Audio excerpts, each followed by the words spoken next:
오늘 우리에게 주시는 하나님의 말씀 보도록 하겠습니다. 오늘 우리에게 주신 하나님의 말씀은 마태복음 4장 18절에서 22절까지 말씀입니다. 마태복음 4장 18절로 22절의 말씀 우리 한 절씩 교독하도록 하겠습니다. 갈릴리 해변에 다니시다가 두 형제 곧 베드로라 하는 시몬과 그의 형제 안드레가 바다에 금을 던지는 것을 보시니 그들은 어부라. 말씀하시되 나를 따라오라. 내가 너희를 사람을 낚는 어부가 되게 하리라 하시니 그들이 곧 그물을 버려두고 예수를 따르니라.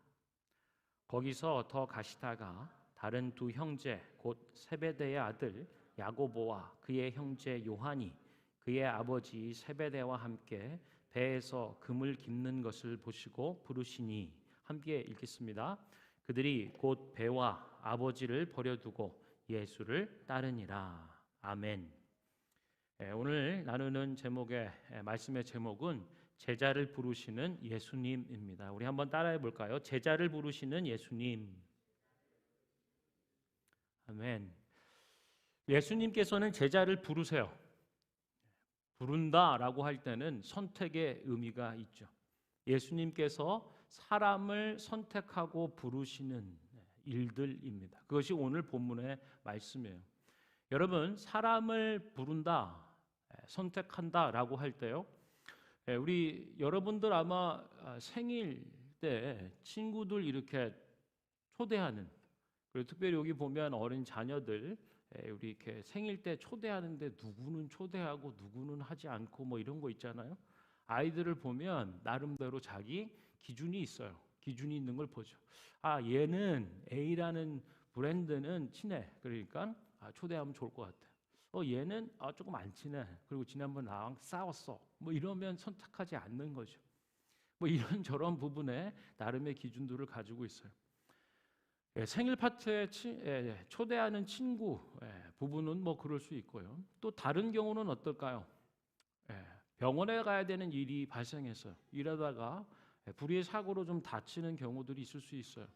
뭐 여기서 태어나신 분이나 어릴 때 온 1.5세, 뭐 언어적으로 문화적으로 또 유창하고 편안하신 분들은 뭘 상관이 없겠지만요.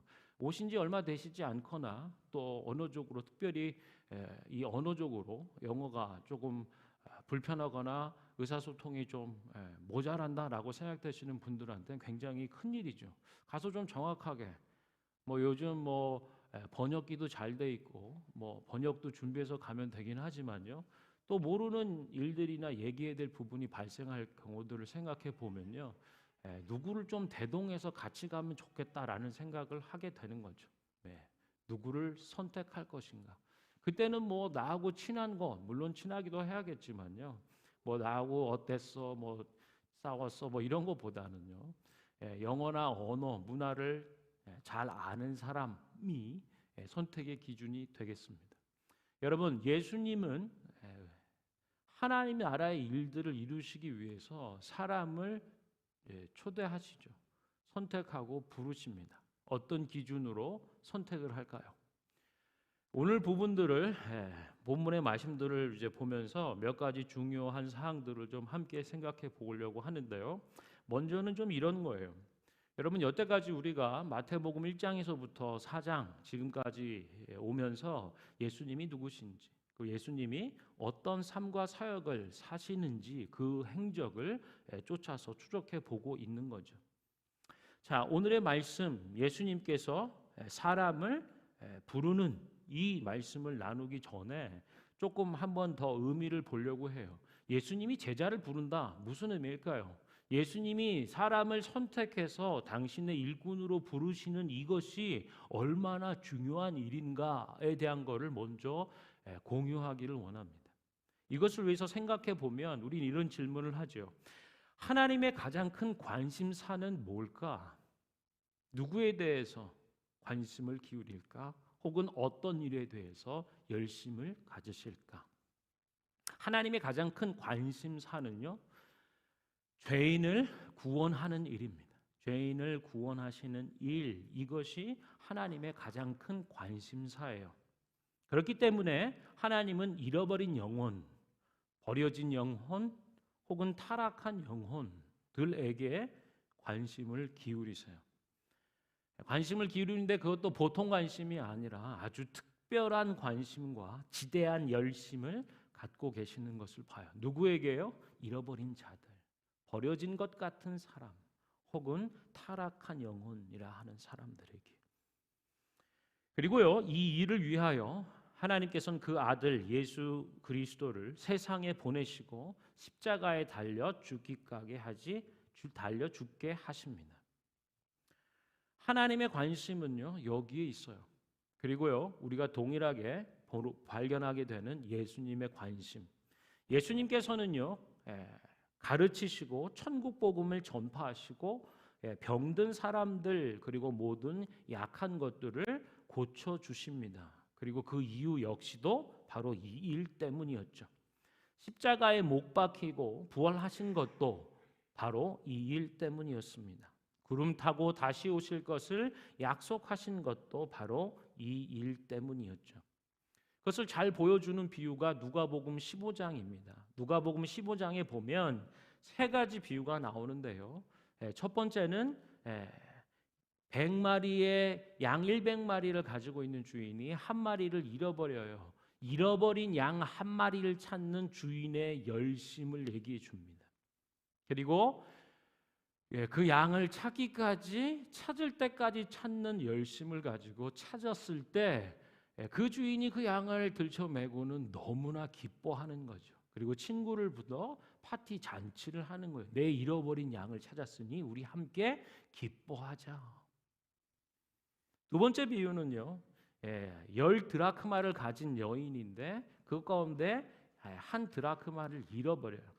잃어버린 한 드라크마를 찾는 여인의 열심입니다. 등불을 켜고 방을 쓸면서 온갖에 있을 만한 것을 샅샅이 뒤지는, 그래서 잃어버린 것을 찾을 때까지 찾는 열심으로 그 드라크마를 찾죠. 그리고 그것을 찾아서 그렇게 기뻐하는 것입니다. 아마도 10드라크마는 결혼을 위해 준비해온 모아온 결혼 자금일 것이다 라고 생각하는 사람들도 있습니다. 자, 마지막으로 탕자의 비유가 나와요. 아버지의 심정을 보여주는데요. 아들이 아버지를 배신하고 떠납니다. 내 몫을 주십시오. 살아계신 아버지에게 달라 하는 것은 당신 빨리 돌아가시든지 어쨌건 내게 필요한 거 주시오, 이 얘기인 겁니다. 그런 방탕함 가운데 빠지는 이제 아들의 모습을 성경은 얘기해 주고요. 그것을 다 탕진하고 거지가 된 아주 몰골이 거지와 행색이 지저분하게 된 그 아들이 마침내 아버지를 찾아 돌아오는 거죠. 그런데 아직도 상거 서로의 거리가 먼데요. 아버지가 기다리면서 그 아들을 알아내는 거죠. 몰골이 아주 더러워진 신발이나 옷이나 뭔가를 제대로 갖추지 못한 채로 말 그대로 거지의 모습, 몰골로 나타났을 때 아버지가 알아보고요, 달려가서 그를 맞아줍니다. 그리고 씻기고 옷을 주고 신발을 신기며 가락지를 끼워주는 이랬던 아들의 지위를 다시 회복해주고 살찐 소를 잡아서 잔치를 베풀어주는, 그리고 하시는 말, 잃어버린 내 아들을 다시 찾았다라고 하는 거예요. 이 세 가지 비유는요, 잃어버린 것을 찾을 때까지 찾아내는 주인의 열심을 보여줍니다. 그리고 찾았을 때 그렇게 기뻐하는 모습을 보여줘요. 이것은 하나님 아버지의 심정입니다. 잃어버린 영혼을 향한 하나님의 마음, 찾았을 때 그 기쁨을 보여주는 비유라고 하는 거예요. 우리는 이 비유를 통해서 하나님께서 한 영혼에 대해 얼마나 큰 관심과 열정을 갖고 계신지, 한 영혼에 대한 관심과 그 열정이 온 우주보다 크다라고 하는 것을 보여줘요. 사랑하는 성도 여러분, 하나님은요, 여러분 한 사람 한 사람을 사랑하십니다. 아멘. 하나님의 그 사랑의 열심, 이처럼 기막힌 관심과 실패함 없는 열심으로 여러분들을 24시간 그리고 1년 내내 그리고 전 생애에 걸쳐 그리고 우리의 생이 다하는 그날까지 한 번도 한눈 파신 적이 없어요. 나를 바라보시고 주목하시는, 그 하나님을 보게 되는 거죠. 예수님은 어떨까요? 예수님은 마지막 이 지상에서의 최후 명령, 그것을 보여줍니다. 승천하시기 전에 우리에게 유언처럼 남겨주시는 말씀들을 우리가 사복음서를 통해서 볼 수 있어요. 마태복음 28장까지 있죠. 18절의 말씀, Great Commandment라고 하는, 너희는 가서 모든 족속으로 제자를 삼아 아버지와 아들과 성령의 이름으로 세례를 주고 내가 너희에게 분부한 모든 것을 가르쳐 지키게 하라. 지상 명령이에요. 어떤 분들은 지상에 계실 때 마지막 말씀이었기에 우리 예수님의 유언과도 같은 생명이 담긴 부탁의 말씀이다라고 하기도 하죠. 그리고 이와 함께 Great Commission, 위대한 위임을 주세요. 오직 성령이 너희에게 임하시면 너희가 권능을 받고 예루살렘과 온 유대와 사마리아와 땅끝까지 이르러 내 증인이 될 것이다. 같은 말씀을 해주시고 있습니다. 다른 복음서인 마가복음을 보면 마지막 장 16장 15절, 마가복음의 결론이다라고 할 수 있는 부분입니다. 너희는 온 천하에 다니며 만민에게 복음을 전파하라. 믿고 세례를 받는 자들은 구원을 받을 것이고 믿지 아니하는 자는 정죄를 받을 것이며, 누가복음에 24장으로 되어 있죠. 마지막 47절 48절 누가복음의 결론과도 같은 말씀, 그의 이름으로 죄 사함을 얻게 하는 회개가 예루살렘에부터 시작하여 모든 족속에 전파될 것이 기록되었을 때 너희는 이 모든 일의 증인이다. 너희가 증인이 되어서 죄사함을 주게 하는 그 회개의 일들, 예수의 이름으로 죄사함을 얻게 하는 회개의 일들을 예루살렘과 온 유대와 사마리아 땅끝까지 모든 족속에게 전파해야 될 사람들이다. 이 일의 증인들이다 라고 결론적으로 얘기해 주고 있어요. 요한복음 21장 마지막 장 15절 17절 요한복음의 결론은 뭐냐? 야, 너는 베드로를 향해서 주시는 말씀이에요. 내 양을 먹여라. 내 양을 쳐라. 내 양을 먹이라 라고 하는 결론의 말씀. 이것이 우리 주님의 부탁의 말씀이었죠. 이것을 통해서 보면 예수님의 오직 한 가지 관심사, 집중하시는 관심은 뭐냐? 바로 하나님의 관심과 똑같아요. 동일합니다. 한 영혼에 대한 죄인을 구원하는 일에 꽂혀 계시다라고 하는 거예요. 예수님의 관심은 죄인을 구원하는 일에 있었고요. 또한 모든 그리스도인으로 하여금 복음 전파, 그 전도와 선교의 인들을 하며 제자 삼는 일, 그것에 있었다라고 정의할 수 있어요. 뿐만 아니라 하나님으로부터 시작된 이 죄인을 구원하는 일, 그리고 예수님을 통해서 성취된 지상에서의 구원 사역과, 이것을 당부하여 받아낸 사도 바울 보는 거예요. 로마서 1장 14절에 사도 바울은 이렇게 얘기해요. 헬라인과 유대인과 지혜자나 야만인 모두에게 나는 빚진 자이다 라고 고백해요. 그가 얼마나 예수 믿는 사람을 잡아서 옥에 가두고 심지어 죽이는 일들에 앞장섰던 자라고 생각해 볼 때 나는 결코 예수님 앞에 용서받거나 용납받을 수 있는 그런 사람이 못 되는데, 오직 주님의 은혜 가운데 나는 용서받은 자로 주님이 나를 용납해 주셨다. 이 은혜를 체험하고 깨달은 사람, 그래서 그는 나는 모든 자에게 빚진 자, 복음 안에서 빚진 자라고 고백을 하고 그의 일평생 빚진 자의 심정으로 살았다라고 하는 거예요. 복음의 빚진 심정, 그 마음으로 평생을 살았다. 용서받아 감사하다라고 하는 거죠. 용서받을 수 없는 자인데, 죽을 수밖에 없는 자인데 오늘을 살게 된 은혜, 오늘을 호흡하며 살아갈 수 있는 날, 그것으로 인하여 감사하다. 이것은 오직 예수 그리스도의 십자가의 죽음으로 얻어진, 그래서 나는 복음의 빚진 자요. 그리고 이 복음의 빚진 마음으로 모든 사람들에게 주님의 구원의 일들을 전한다. 이것이 진정한 그리스도인의 고백이죠. 삶의 자세이고 태도라고 할 수 있는 거예요. 너무 당당한 사람들 있죠. 자기 확신이 지나치다라고 할 수 있는 사람들, 거기엔 하나님의 자리가 없어요. 은혜의 흔적이나 은혜의 냄새도 없습니다. 이것에 더해서 사도 바울은 사도행전 9장 15절의 말씀을 통해서 주님께서 이렇게 말씀해 주시는 것을 들어요. 주께서 이르시되 가라, 이 사람은 내 이름을 이방인과 임금들과 이스라엘 자손들에게 전하기 위해 택한 나의 그릇이다, 나의 도구다라고 하는 거예요. 생명의 복음을 받아 먹게 할 그런 그릇이다라고 얘기하는 거죠. 이것이 사도 바울의 정체성입니다. 그의 삶의 이유, 존재의 목적이기도 한 거예요. 사도 바울은 이것을 한시도 잊은 적이 없어요.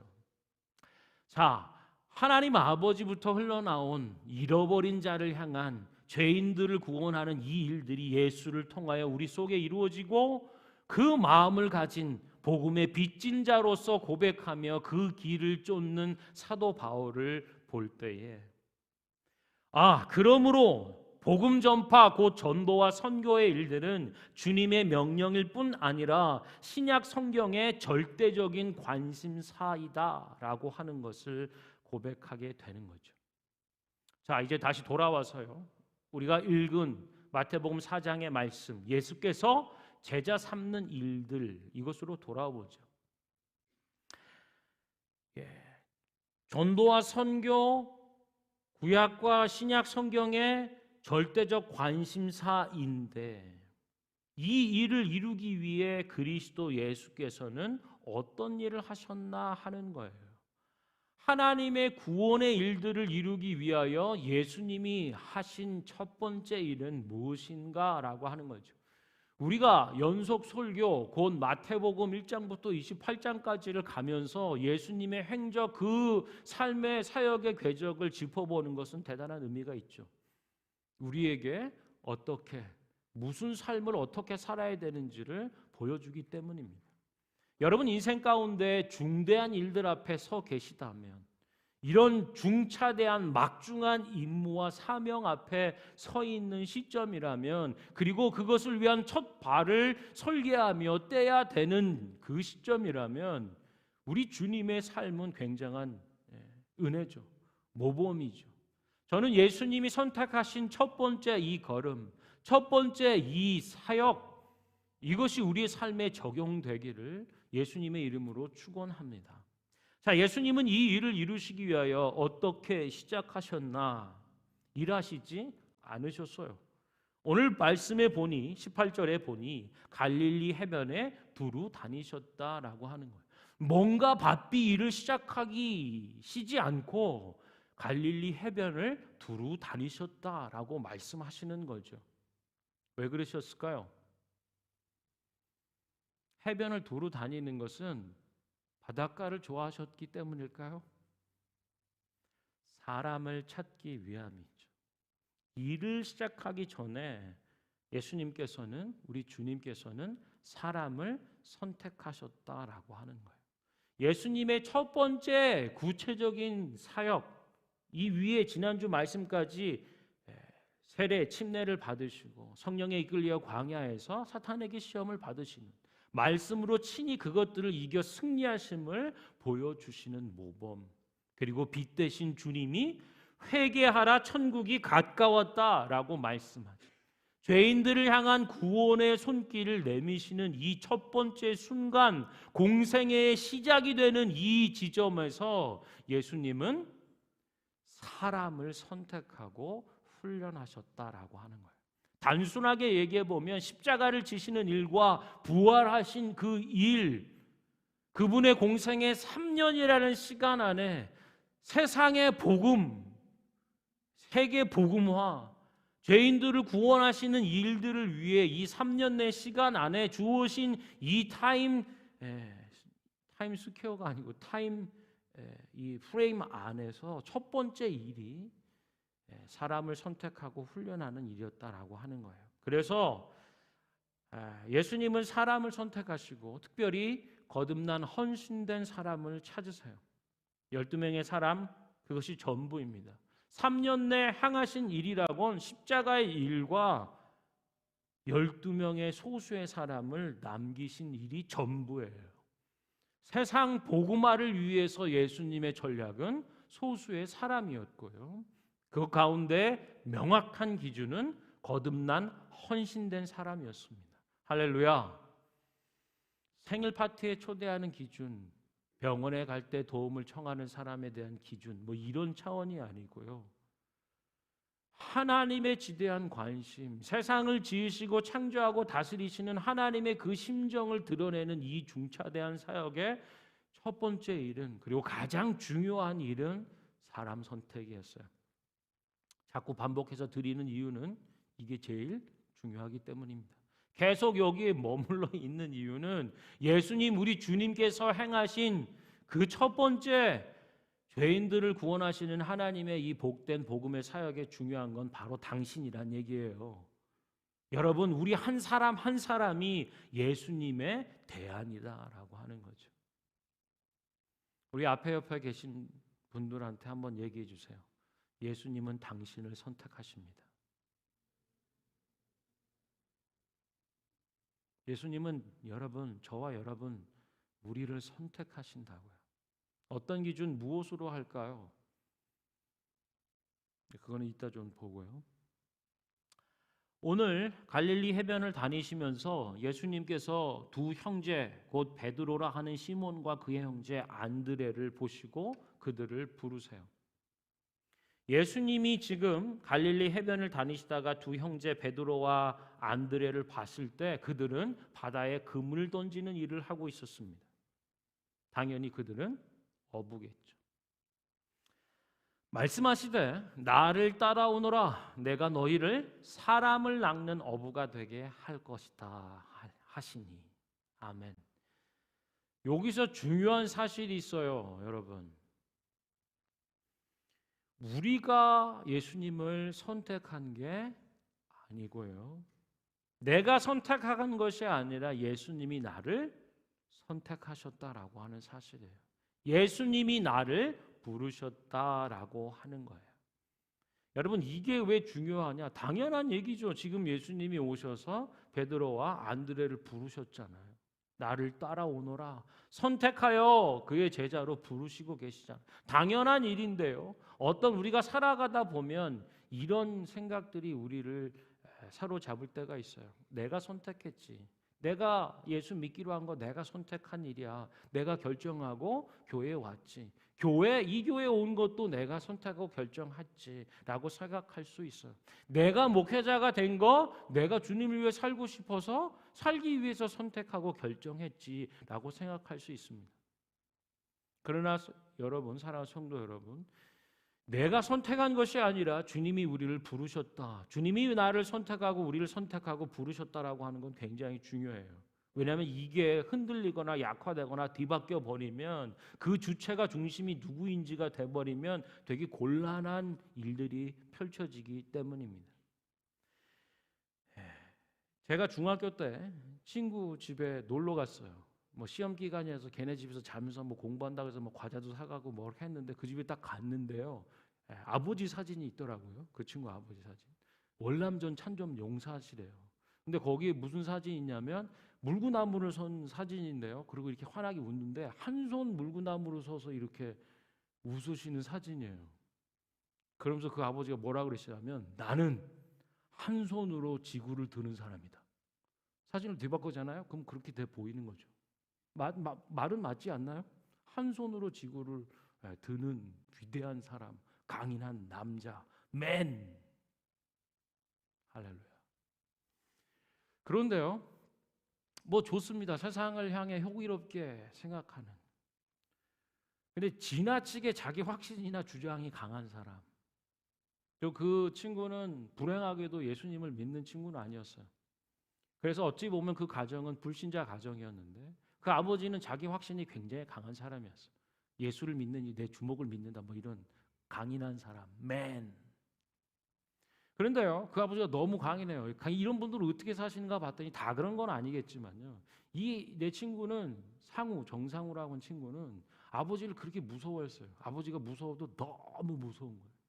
뭐 잘못한 일이고 혼날 일이 있으면 이런 전깃줄로 맞았어요. 지금으로 보면 학대로 잡혀갈 만한 일이죠. 근데 그때는 뭐 그렇게 학대나 뭐 신고 뭐 이렇게 잡혀 그런 건 뭐 없었잖아요. 그냥 무서운 아버지라고 해요. 그 아버지에는요, 그냥 진리만 가득한 거, 해야 되는 일만 너무나 충만한 거죠. 아들을 향한 따뜻한 말 한마디나 시선이나 은혜는 없는 가정이에요. 자기 확신이 지나치게 열심히 일해야지, 그렇게 살아야지, 틀린 말 아니지만 너무 그것만 있으면 사람이 살기가 힘들죠. 그리고 지금 보면 그 아저씨 친구 아버님 그 인생에는 하나님의 자리는 없어요. 하나님의 자리는 들어설 곳이 없어요. 지나친 자기 확신 뭐 이런 부분 안에, 그리고 한 손을 지구로 그냥 지구를 한 손 내 한 손으로 드는 것 같은 이런 얘기 마인드로 살아가시는 분들, 하나님 앞에 오만할 수 있죠. 자기 능력과 열심과 힘을 의지하여 사는 교만한 인생, 오만한 사람. 그런데요, 내가 선택한 것이 아니라 주님께서 나를 부르셨다라고 하는 이 주권과 주도권에 대한 명확한 사람은요, 특별히 내가 선택한 것이 아니라 우리 주님께서 나를 불러주셨구나. 용서받을 수 없는 죄인인데, 용납될 수 없는 사람인데 하나님의 은혜로 용서받은 자. 그래서 아까 말씀드린 늘 복음에 빚진 자의 심령이 있는 사람, 주님이 나를 불러주신, 내가 선택하기에 앞서서 주님께서 두루 다니시며 나의 삶을 보시고 주목하며 나에게 찾아와 불러주시는 하나님의 절대적인 주권 가운데 우리의 인생이 있음을 깨닫고 고백하는 사람은요, 겸손해요. 온유합니다. 교만하거나 오만할 수가 없어요. 내가 뭐라고 세계 복음화의 일들을 위해서 업으로 일하고 있는 나를 들어 사용하신다고? 과연 적합한 일인가요? 전략적으로 보면 헤드쿼터의 일들로 뭔가 전술 전략을 가져야 되는 일이라고 보면 넌센스라고 볼 만한 일 아닌가요? 나 같은 사람, 내가 세계 복음화를 위해 하나님의 픽을 받은 사람이라고요? 늘 복음에 빚진 마음으로 사는 사람이에요. 감사가 충만한 사람이에요. 어떤 것을 비교해서 이게 뭐야라고 얘기하는 것이 아니라 이것을 주신, 이것을 받기에 감당하기도 어려운 사람인 나를 주목하고 내게 오셔서 나를 불러주시고 내 손을 잡아 이끌어주시는 이 은혜를 아는 사람은 겸손할 수밖에 없고 온유할 수밖에 없는 거예요. 지나친 자기 확신이나 내 손으로 뭔가를 지어 지구를 뜯는다는 이런 오만함 속에 있는 사람에겐 하나님의 자리가 없다라고 하는 거예요. 사랑하는 성도 여러분, 예수님께서 우리를 불러주셨다라고 하는 이 믿음 위에 서시기를 축원합니다. 복음의 빚진 자의 마음으로 늘 감사하는 마음으로 주님의 부르심 앞에 서는 저와 여러분 되기를 축원합니다. 자, 예수님의 제자는요, 내가 선택한 것이 아니라 우리 주님 예수님께서 나를 부르셨다라고 하는 이것을 붙잡는 사람들이에요.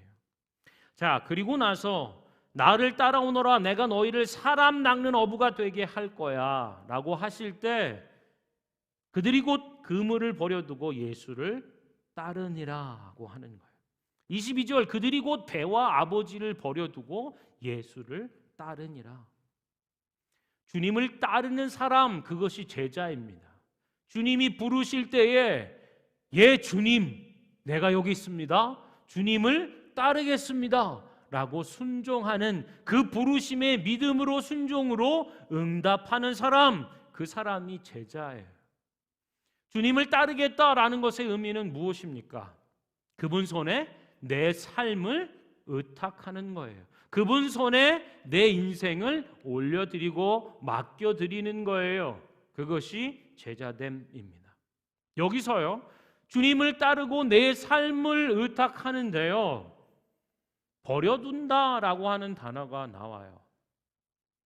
곧 그물을 버려두고 예수를 따랐다. 이것이 베드로와 요한의 반응입니다. 근데 거기서 좀 더 가시다 보니 또 다른 어부 형제가 있는데 세베대의 아들들 야고보와 그의 형제 요한이에요. 그의 아버지 세베대와 함께 배에서 금을 깁는 것을 보시고 그들을 불렀어요. 그들이 곧 즉시 배와 아버지를 버려두고 예수를 따르니라. 아하, 예수를 따른다라는 것 안에는 우리가 내려놓아야 될 것이 있구나, 우리가 버려두어야 된다라고 하는 것이 있구나, 대가를 지불하는 거죠.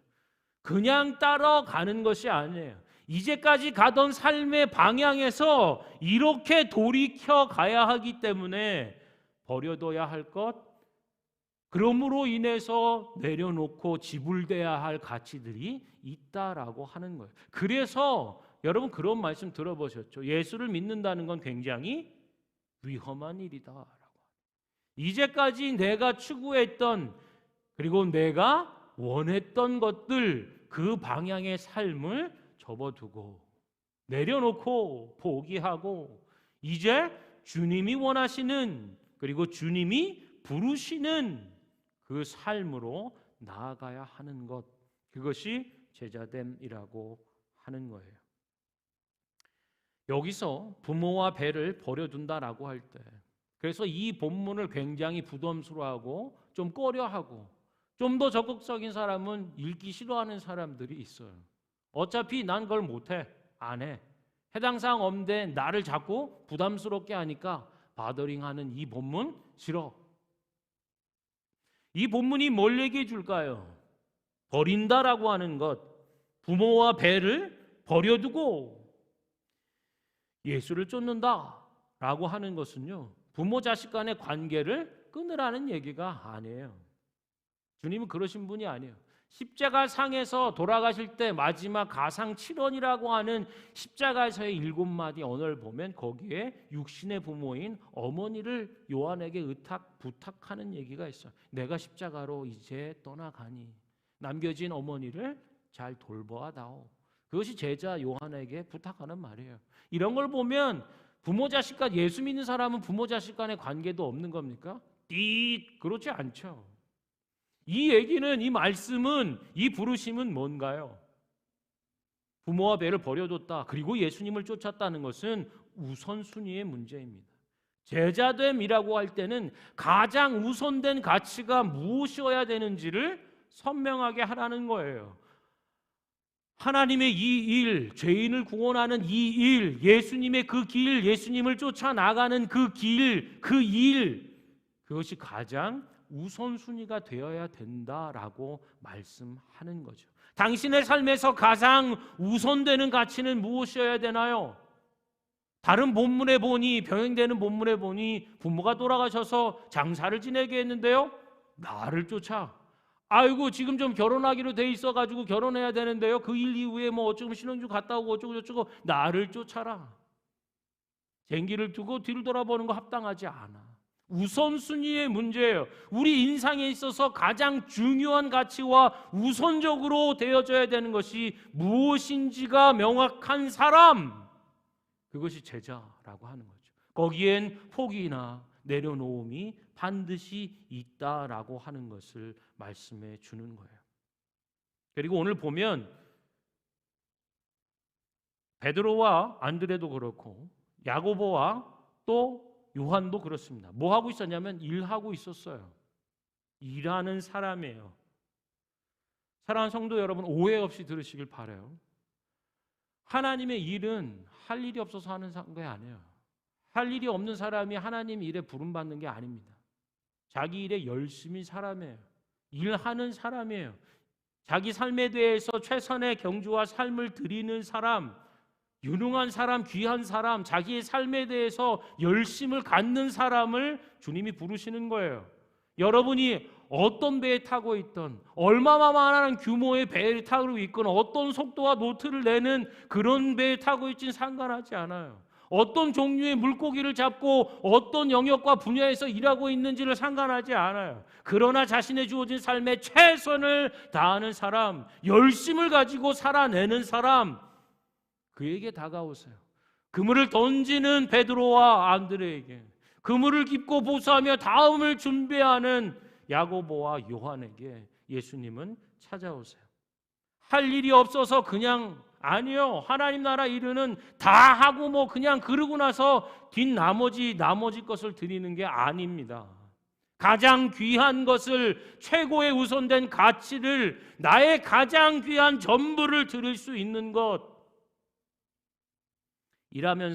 그러면서 일을 할 때 가장 우선되는 가치가 무엇인지, 내가 종사하는 이 일, 내 인생의 지금 시점 안에서 드릴 수 있고 구별되어 바쳐질 수 있는 그 가장 우선된 가치로 고백할 수 있는 그것들, 더 나아가 이 일들을 통하여서, 열심히 일하는 그 일들을 통하여 하나님 나라의 일과 또한 교회로서의 그 세상을 섬기는 그 일들, 이것들을 지금 당부하고 계시는 거예요.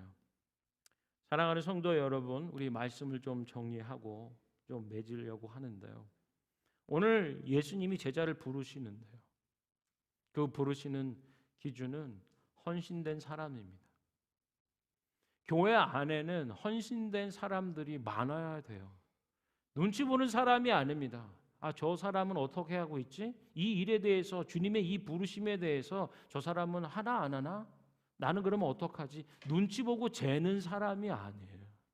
주님의 일, 교회로 부름받은 그 사역에 대해서 가장 우선적으로 헌신하며 나갈 수 있는 사람, 그런 일꾼들이 교회에는 많아야 돼요. 그래야 주님의 복음의 일들이 우리가 사는 지역과 도시 가운데 흥왕하게 일어나는 줄 믿으시길 바랍니다. 또한 빚진 자의 심정으로 사는 자들이에요. 복음 전파와 그 사명을 최고의 가치와 우선순위로 정하며 살아가는 사람들, 그들이 예수님을 쫓는 사람, 예수의 제자. 사랑하는 성도 여러분, 예수님은 저와 여러분, 우리를 그 제자로 부르셨습니다. 우리 함께 찬양하며 기도하기 원해요.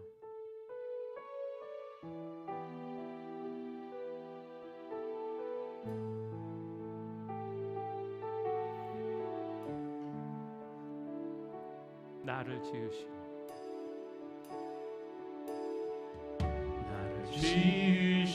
이가 하나님, 나를 부르신 이가 하나님, 나를 보내신 이도 하나님, 나의 나 된 것은 다 하나님 은혜라. 나의 달려갈 길 다가도록, 나의 마지막 호흡 다하도록, 나로 그 십자가 품게 하시니, 나의 나 된 것은 다 하나님 은혜라. 한량 없는 은혜, 갚을 길 없는 은혜, 내 삶을 애워 사는 하나님의 은혜,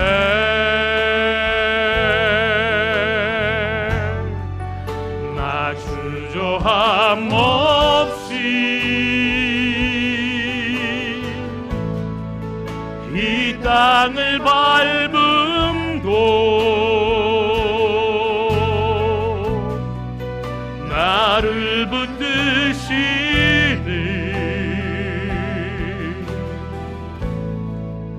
하나님의 은혜. 우리 처음부터 다시 불러볼까요? 나를 지으신 이가 나를 지으신 이가 하나님 나를 부르신 이가 하나님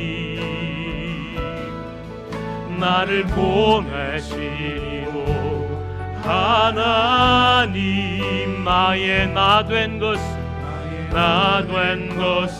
다 하나님 은혜라 나의 달려갈 길 아멘 나의 마지막 호흡 다하도록 나로 그 십자가 품게 하시니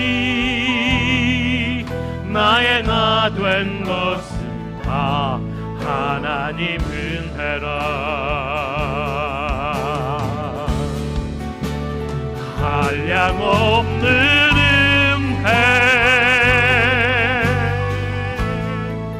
갚을 길 없는 은혜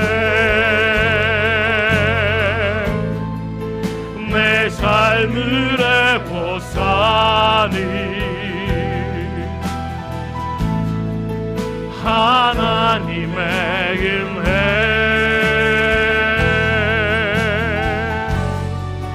나 주저함 없이 이 땅을 밟음도 나를 붙드시는 하나님의 아멘 한량없는 은혜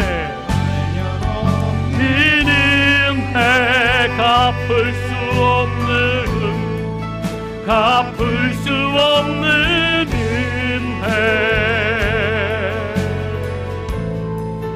내 삶을 애워 사는 하나님의 은혜 하나님의 은혜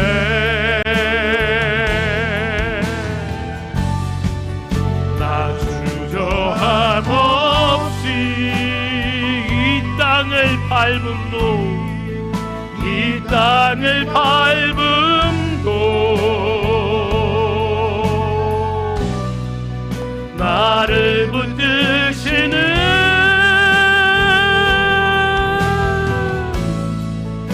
하나님의 은혜 우리 한 번 더 고백합시다 한량없는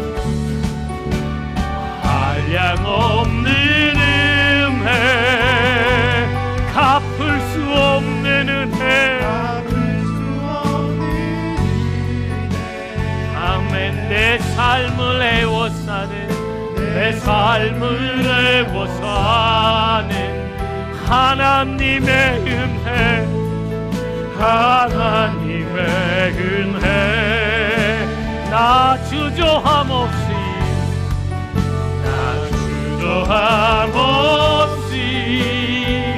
이 땅을 밟음도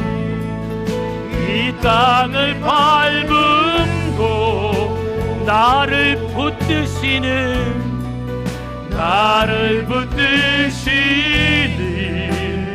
하나님의 은혜 아멘 사랑하는 성도 여러분 내가 주님을 선택한 것이 아니라 우리 주님께서 나를 선택하시고 나를 주의 일꾼으로 불러주셨습니다. 그래서 우리는 늘 복음에 빚진 마음, 복음에 빚진 심정으로 겸손하게 온유하게 주님의 길을 따르는 것입니다. 이 시간 한번 기도할 때 주님 나를 불러주신 주님의 은혜 고맙고 감사합니다. 주님 앞에 온유하고 겸손한 마음으로 주님의 복음을 증거하는 복음의 그릇으로 주님을 쫓으며 살아가길 원하오니 주의 성령의 충만함과 말씀의 권능으로 하나님 이 길, 부르심의 길을 붙잡아 주옵소서. 우리 함께 기도하도록 하겠습니다. 살아계신 하나님, 내가 주님을 선택한 것이라. 우리 주님께서 나를 선택하고 나를 불러주신 것입니다. 하나님 믿음 안에서 말씀하는 깨닫는 자들이 되게 하여 주옵소서. 복음의 비친 자의 심정으로 하나님 앞에, 하나님 세상과 사람들 앞에 겸손함과 온유함으로 옷 입고 주님의 그 길, 십자가의 길을 살아가는 자들이 되게 하여 주시옵소서. 나를 따라오너라 내가 너희를 사람 낚는 어부가 되게 하리라 말씀하셨사오니, 내가 지금 어떤 배를 타고 있고 어떤 종류의 물고기를 낚는 자일지라 그것 상관없이 거듭난 심령이요 헌신된 주님 앞에 살아가는 헌신된 자원하는 심령이므로 하나님 앞에 일꾼됨으로 살아가길 원하오니, 예 주님, 주님을 쫓는 자들 되길 원합니다. 주님이 가신 그 길을 걷는 자들, 그것을 따라 나아가는 자들 되게 하여 주시고, 하나님 사람을 낚는 어부가 되게 하시고 하나님의 복음의 그릇 되게 하여 주셔서 하나님 잃어버린 자, 또한 하나님 갈 길 몰라 방황하는 자, 버려진 자, 타락한 영혼, 하나님이 죄인들 우리들에게 하나님 가장 큰 관심을, 특별한 관심과 지대한 열심을 가지고 계시오니 하나님의 심정과 그 마음을 가지고 하나님 영혼들에게 나아가는 자들 되게 하여 주시옵소서. 우리 주님께서, 우리 하나님 아버지께서 그 아들 예수를 세상에 보내시고 십자가에 달려 죽게 하시며, 또한 우리 주님께서는 가르치시고 봄 천국 복음을 전파하시고 모든 병든 자들과 약한 것과 귀신 들린 것을 고쳐주신 이유, 구름 타고 다시 오실 것을 약속하신 것도 바로 죄인을 구원하시며 하나님의 나라를 우리 가운데 임하게 하시는 그 일 위함인 줄로 믿사오니, 이제 나를 따라오너라 우리를 선택하신 주님 앞에 그 주님의 손에 우리의 삶을 의탁하고 내어 맡겨드리며 복음에 빚진 심정으로 온유함과 겸손함으로 주님을 따르는 자들, 우리에게 주신 십자가를 지고 복음의 일들을 섬기는 주님을 따르는 예수의 제자들 되게 하여 주시옵소서. 감사하며 예수 그리스도 이름으로 기도합니다. 아멘.